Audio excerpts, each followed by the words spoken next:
अस्सलाम वालेकुम नाज़रीन, आप देख रहे हैं विरसापुर और आपको विरसापुर की एक और नई एपिसोड के अंदर बहुत बहुत खुशामदीद। आज की इस एपिसोड के लिए हम मौजूद हैं लाहौर के अंदर। लाहौर के अंदर एक जगह है सिंहपुरा और ये बिल्कुल यूईटी के साथ हम इस टाइम पे यूनिवर्सिटी जो है बड़ी मशहूर इंजीनियरिंग यूनिवर्सिटी लाहौर की, उसके बिल्कुल साथ ही हैं इस टाइम पे। और यहाँ पे एक मकबरा है मेरे पीछे। तो आज की इस एपिसोड के अंदर हम इस मकबरे की कहानी जानेंगे ये मकबरा किसका है और क्यों यहाँ पर मौजूद है, और इसके आर्किटेक्चर के बारे में भी थोड़ा सा जानेंगे और साथ में थोड़ी इसकी हिस्ट्री के बारे में भी जानेंगे। तो इस एपिसोड को पूरा एंड तक देखिएगा ताकि आप इस बिल्डिंग से मुतल्लिक तमाम तारीख़ी और आर्किटेक्चर रिलेटेड बातें जान सकें। अच्छा जी, तो हम अपनी इस वीडियो का, इस एपिसोड का आगाज़ जो है वो करते हैं दाई अंगा के मकबरे से, जो मेन मकबरे की बिल्डिंग है इस साइट के ऊपर। और आहिस्ता आहिस्ता फिर हम बाकी पूरी साइट के बारे में भी बात करेंगे जो इर्द गिर्द मौजूद है। तो अगर हम सबसे पहले हिस्ट्री की बात कर लें इस पर्टिकुलर बिल्डिंग की, और इस चीज़ के बारे में थोड़ी सी बात कर लें कि दाई अंगा कौन है जिनके नाम के साथ एसोसिएटेड है ये पर्टिकुलर मकबरा, तो हमें तकरीबन 17वीं सदी के अंदर जाना पड़ेगा और तकरीबन सन 1671 के आसपास हमें जाना पड़ेगा, जहाँ पे इस मकबरे की कंस्ट्रक्शन जो है वो कंप्लीट होती है। और ये दौर जो है ये आता है शहंशाह शाहजहाँ के दौर के बाद, जब उनके बेटे औरंगज़ेब आलमगीर का दौर चल रहा था। तो ये उस दौर के अंदर मकबरा कंस्ट्रक्ट करवाया गया है। अब ये बड़ी इंटरेस्टिंग बात है नोट करने की, क्योंकि दाई अंगा का जो बहुत क्लोज़ रिश्ता था वो औरंगज़ेब आलमगीर के साथ नहीं था, बल्कि वो शाहजहाँ के साथ था। और शाहजहाँ जो थे बेसिकली जब वो बहुत छोटे थे तो उनको दूध पिलाने के लिए एक जिस तरीके से, और पुराने ज़माने में ये काफ़ी प्रैक्टिस हुआ करती थी कि जो रॉयल शहज़ादे हुआ करते थे उनके लिए ऐसी ख़वातीन ढूंढी जाती थी जो बहुत सेहतमंद हों और लाइक वो दूध पिला सकें उन बच्चों को, ताकि उनकी सेहत पे और उनकी नशो-नुमा पे अच्छा इम्पैक्ट पड़े। तो शाहजहाँ के लिए जिस दाई का या जिस वेट नर्स का या जिस रज़ाई माँ का आप अगर कह लें इंतख़ाब किया गया था, तो वो शख्सियत थी दाई अंगा, और उनकी यादगार के तौर पे जो है ये मकबरा तामीर करवाया गया। लेकिन इंटरेस्टिंग बात, जिससे मैंने आपको बताया कि ये मकबरा शाहजहाँ ने तामीर नहीं करवाया हुआ, शाहजहाँ का इंतकाल हो चुका था उस टाइम तक, जब तक ये मकबरा तामीर होना शुरू हुआ था। तो ये उनके बेटे के दौर के अंदर, यानी औरंगज़ेब आलमगीर के दौर के अंदर तामीर करवाया गया। और अगर हम ज़्यादा डिटेल के अंदर एक दफ़ा इसकी बात कर लें इस मकबरे से मुंसलिक जो शख्सियत है उनके बारे में, तो उन शख्सियत का नाम है दाई अंगा। और ये बहुत ही इंटरेस्टिंग कैरेक्टर हैं मुग़ल हिस्ट्री का, क्योंकि अगर बात की जाए इस तरीके से कि क्या ये किसी मतलब मुग़ल रॉयल फैमिली का डायरेक्ट हिस्सा थी, तो ऐसा तो नहीं है। दाई अंगा रॉयल फैमिली का हिस्सा तो थी नहीं, तो फिर उनके लिए इतना बड़ा मकबरा तामीर क्यों करवाया? तो उसके जवाब के अंदर जो है वो बहुत से लोग ये बात कह सकते हैं कि भाई, अगर मुग़ल बादशाह जो हैं, मुग़ल शहंशाह जो हैं, वो एक हिरन के लिए इतना बड़ा मकबरा, हिरन मीनार बना सकते हैं, तो वो एक शहंशाह की रज़ाई वालदा के लिए तो कम से कम इतना तो कर ही सकते हैं कि उनके लिए इतना बड़ा और शानदार मकबरा तामीर करवा सके। तो कोई इतने चंबे की बात नहीं होनी चाहिए। और बात किसी हद तक जो है वो दुरुस्त भी है, क्योंकि मुग़ल जो हुकूमत थी वो काफ़ी हद तक शौकीन थी कंस्ट्रक्शंस की। और अगर हम औरंगज़ेब की बात कर लें, तो औरंगज़ेब के बारे में आम तौर पे गुमान किया जाता है कि काफ़ी ज़्यादा जो है वो दुश्मनियाँ पाली हुई थी उन्होंने, या कोई बहुत ज़्यादा इस किस्म का कैरेक्टर हैं वो तारीख़ में कि वो जिसके साथ एक दफ़ा उनकी दुश्मनी हो गई तो फिर बड़ा जो है वो उनके रास्ते जो है आपस में जुदा हो जाते थे और बड़ी तलख़ियाँ आ जाती थी। वो चाहे उनकी बेटी ज़ेबुन्निसा हों या बहादुर ज़फ़र ख़ान कोकलताश हों, जिनका उनका मकबरा भी लाहौर के अंदर ही मौजूद है। तो मुख्तलिफ़ शख्सियात के साथ जब औरंगज़ेब के ताल्लुकात ख़राब होते थे, तो ऐसा गुमान किया जाता है कि वो उनको बड़ा जो है वो अपने दिल में जगह बना के रखते थे। लेकिन औरंगज़ेब ने ही इन तमाम लोगों के जो है वो मकाबिर तामीर करवाए हुए हैं, और बशमूल उनके वालिद के साथ भी उनके कोई ख़ास अच्छे ताल्लुकात नहीं थे, लेकिन उनकी रज़ाई वालदा के लिए भी जो इतना बड़ा मकबरा है वो औरंगज़ेब ने तामीर करवाया हुआ है। तो अब वजह ये भी है, एक तो ये भी आप कह सकते हैं कि जी अगर हिरन के लिए बन सकता है तो फिर इंसान के लिए भी बन सकता है, आपका पॉइंट ठीक होगा। लेकिन एक और वजह ये भी है कि उस ज़माने के अंदर बहुत सी जो रज़ाई वालदा हुआ करती थी मुग़ल शहज़ादों की, मुग़ल बादशाहों की, जो बाद में बादशाह बन जाते थे, वरना इन जनरल मुग़ल शहज़ादों की, तो वो कोई ऐसी ऐरे गैरे ख़ानदानों से नहीं होती थी, वो बड़े बड़े उमरा के ख़ानदान ही होते थे। इसी तरीके से दाई अंगा भी एक काफ़ी इन्फ्लुएंशियल फैमिली से ताल्लुक़ रखती थी। तो इस तरीके से अगर आप देखें तो कहीं ना कहीं किसी न किसी हद तक तो वो भी एक बहुत ही इन्फ्लुएंशियल फैमिली से थी। तो जब उनकी वफ़ात हुई और ऑब्वियसली उनका स्टेटस जो है वो और ज़्यादा बढ़ चुका था, क्यों शाहजहाँ के साथ उनका जो ताल्लुक़ था उसकी वजह से। और अगर हम देखें तो न सिर्फ ये मकबरा बल्कि इसके अलावा जो है एक दाई-अंगा मॉस्क भी है, यानी दाई-अंगा के नाम से एसोसिएटेड एक मस्जिद भी है लाहौर शहर के अंदर, जो उनके लिए ही बनवाई गई थी, उनके इसरार पे ही बनवाई गई थी। तो एक तरीके से हम इस बात का अंदाज़ा लगा सकते हैं कि दाई-अंगा एक इम्पॉर्टेंट पर्सनैलिटी थी, वो एक इम्पॉर्टेंट ख़ानदान से ताल्लुक़ रखती थी। इसी वजह से उनके लिए जो है वो इतना बड़ा मकबरा जो है वो तामीर करवाया गया था। अच्छा जी, अब अगर हम आर्किटेक्चर की बात कर लें तो एक दफ़ा ज़रा आपको बाहर से मैं इसका व्यू दिखा देता हूँ कि ये किस किस्म का दिखता है मकबरा। तो अगर हम इसको गौर से देखें तो ये एक स्क्वायर सी बिल्डिंग है और आपको मेरे सामने इसकी जो मेन एंट्रेंस है वो दिख रही होगी। ऊपर जो है वो एक गुंबद है। ये इस डिज़ाइन के गुंबद जो हैं ये दौरे शाहजहानी के बाद ही जो है वो काफ़ी ज़्यादा पॉपुलर हुए थे लाहौर शहर के अंदर। उससे पहले इस किस्म के गुंबद जो है वो कम बनवाए जाते थे। इस किस्म के गुंबद जो हैं या इस किस्म का जो डिज़ाइन वर्क है ये मोस्टली आपको उस दौर के बाद ही जो है वो नज़र आएगा। इसके अलावा जो है ये साथ में 4 मीनार भी हैं, 2 इस साइड पे हैं, 2 पीछे वाली साइड के ऊपर हैं और उनके ऊपर ये जो है काफ़ी बड़े सारे छतरी नुमा जो है वो स्ट्रक्चर्स बनाए गए हैं। और अगर हम बीच में देखें तो एक जो है वो मेन एंट्रेंस है और 2 साइडों पर 2 छोटी एंट्रेंसेस हैं। इसके अलावा एक सीढ़ियों की भी एंट्रेंस है जिसके ऊपर अलग से जो है वो दरवाज़ा लगा हुआ है, जो ऊपर जाती हैं, इस मकबरे की छत की तरफ जाती हैं। और ये सीढ़ियाँ हैं जिनके ज़रिए से आप चल के जो है वो मकबरे के लेवल तक पहुँचते हैं। अब बहुत से ऐसे मकबरे हैं लाहौर के अंदर जहाँ आप जाएंगे और आपको नज़र आएगा कि वो ज़मीन से थोड़े से उठे हुए होते हैं, जो इर्द गिर्द ग्राउंड होता है उस लेवल से उठे हुए बने हुए होते हैं।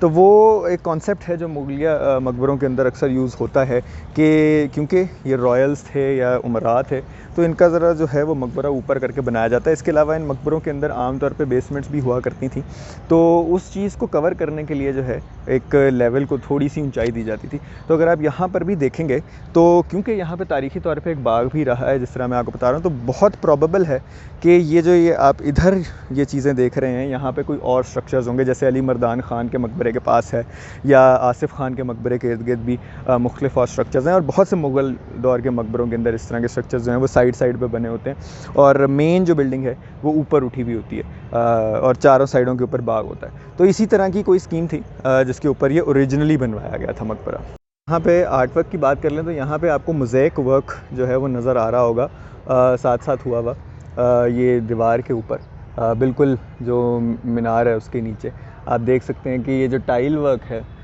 या इसको मोज़ेक वर्क भी कहते हैं वो हुआ हुआ है यहाँ पर।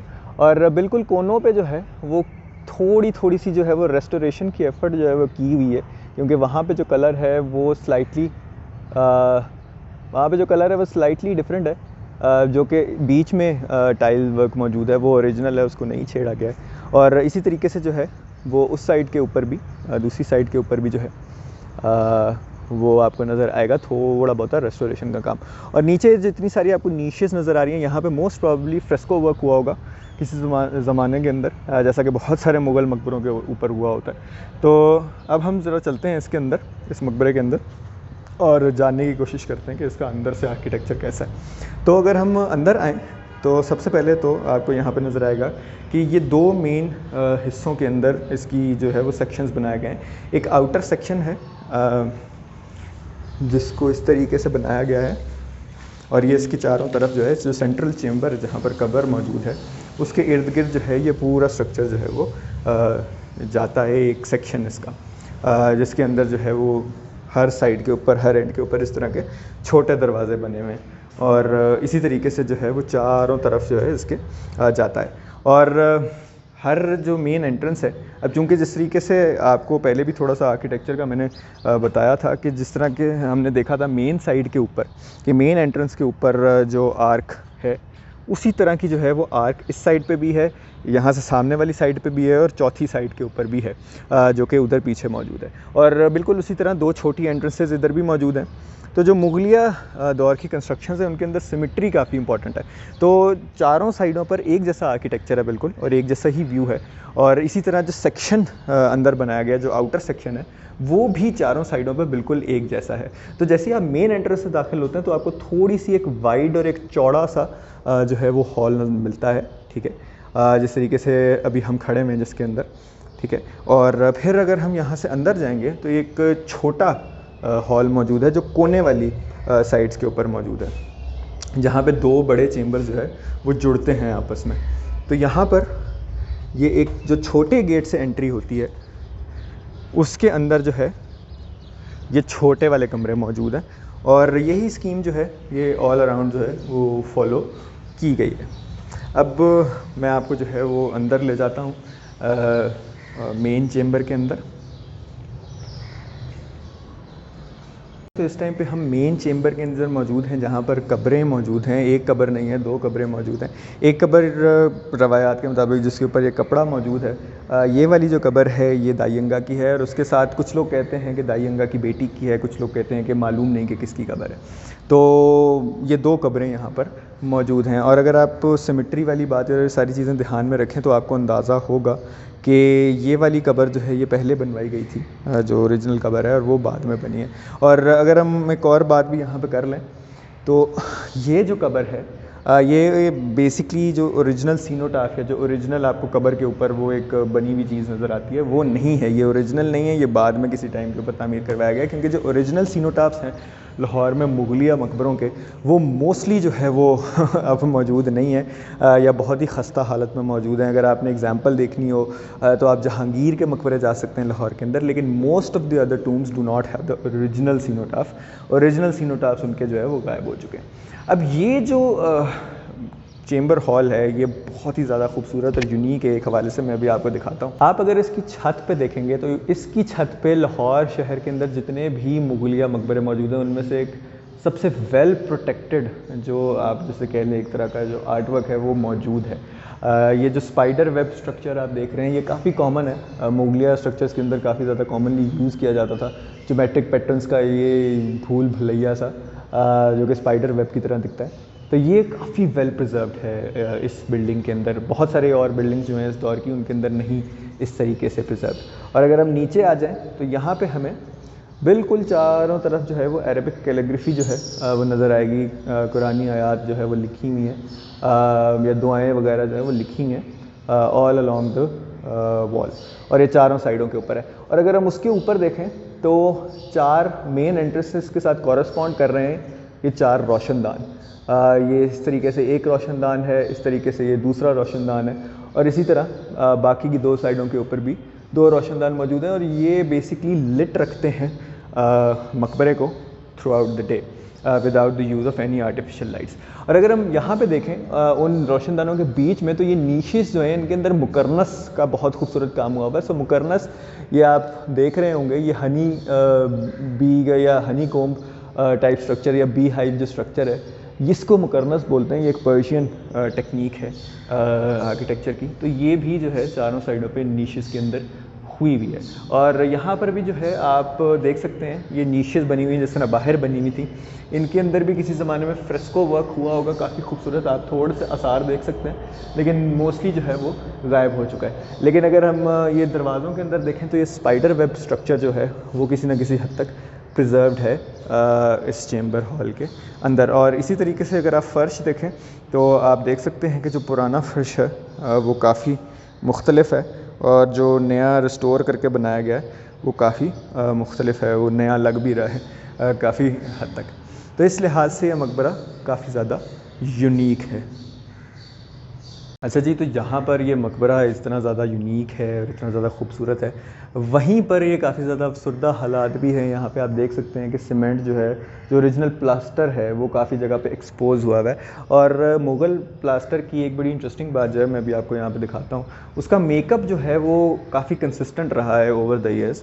सो अगर आप यहाँ पर देखेंगे तो ये आपको नज़र आ रहा होगा, ये है वो प्लास्टर जो कि ओरिजिनली यूज़ किया जाता था। मुख्तलिफ रेस्टोरेशन एफर्ट्स में भी इसी तरह का जो है वो प्लास्टर यूज़ किया जाता है। इसके जो इंग्रेडिएंट्स हैं वो बड़े इंटरेस्टिंग हैं। इसमें सीमेंट का इस्तेमाल नहीं किया जाता, बल्कि रादर इसके अंदर जो है वो डाला जाता है गारा, कंकर, उसको स्ट्रेंथन करने के लिए, चूना, माश की दाल या कोई और दाल, और पटसन इसके अंदर डाली जाती थी। तो ये जो है फिर इस तरीके से बहुत स्ट्रॉन्ग प्लस्तर एक तरीके से बन जाता था। लेकिन मैं आपसे दरख्वास्त करूँगा, ये आपको टेक्सचर हो सकता है काफ़ी मज़े का लग रहा हो, लेकिन आप अगर कभी आएँ इस साइड के ऊपर तो इसको हाथ मत लगाइएगा, ये काफ़ी सेंसिटिव है और अगर आप इसे हाथ लगाएंगे तो इस तरीके का कुछ हो सकता है और ओरिजिनल जो चीज़ है वो काफ़ी हद तक ज़ाया हो सकती है।